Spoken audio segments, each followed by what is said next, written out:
বেশ কিছুদিন আগে সম্ভবত চিটাগংয়ে একটা বলেছিলাম যে আইনের শাসন কাকে বলে আমরা দেখিয়ে দিতে চাই।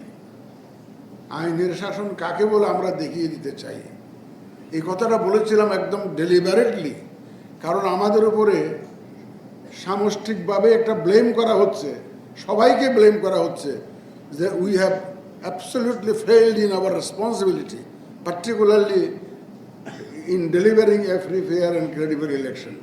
আমরা বলা হচ্ছে আমরা নির্বাচন ব্যবস্থাকে ধ্বংস করে দিয়েছি, বলা হচ্ছে আমরা সব যুগসাজশ করে একটা ম্যানেজড ইলেকশন করেছি। এই অপবাদ থেকে আমরা মুক্তি চাই, এই অপবাদ আমরা ঘোচাতে চাই। আমরা প্রমাণ করতে চাই যে আমরা সঠিক সুন্দর নির্বাচন করতে পারি, এবং এটা একমাত্র আইনের শাসনের মাধ্যমেই সম্ভব, রুল অফ লর মাধ্যমেই সম্ভব। সুতরাং আপনারা যেটা মাঠ পর্যায়ে যারা আছেন তারা আইনের শাসনটা নিশ্চিত করবেন। এটাই হচ্ছে আমার, that is the bottom line. আইনের শাসন মানে আইন উইল বি ব্লাইন্ড, ল আপনারা সবার জন্য সমানভাবে আপনারা প্রয়োগ করবেন। আমি বিস্তারিত শেষের দিকে বলবো, আপনাদের কথাবার্তা শোনার পরে আমাদের কমিশনার মহোদয়রা বলবেন, তাদের নির্বাচন কেন্দ্রিক বিভিন্ন বক্তব্য দিবেন।